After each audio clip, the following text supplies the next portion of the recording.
Being part of the second generation, being a survivor's child, being a 2G'er is pretty much defines my life. These are the only 8 photographs that my mother have from her family. My parents' Holocaust stories became part of who I was one of the defining narratives of my life. I very much believe in la door vador from generation to generation. But as you know, the survivors are all unfortunately getting older.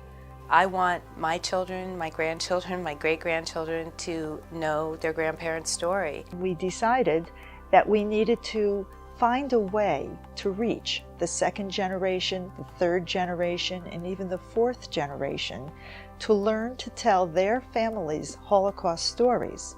In one of these workshops, you get a chance to take a look at the stories you've inherited, the story that you've lived, and then really decide about the story you'd like to carry forward for your children, for your grandchildren, and beyond.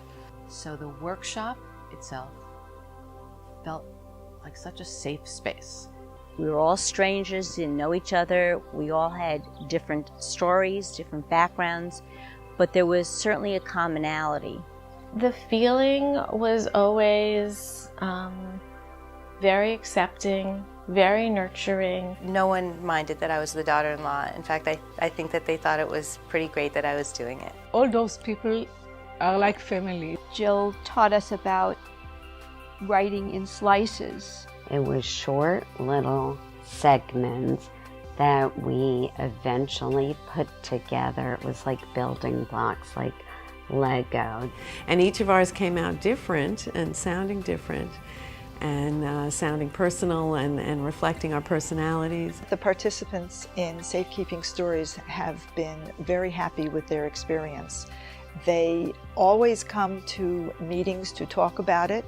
We have even developed 2 brand new board members as a direct result of Safekeeping Stories. By doing this class, I really processed the story. And I think all of us learned that it's our story, and the stories became so much more personal and meaningful because of that. When I wrote this, I owned it.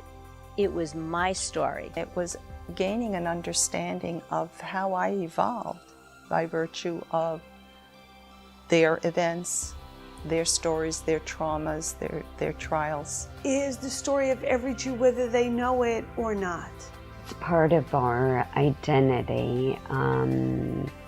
It's part of our heritage.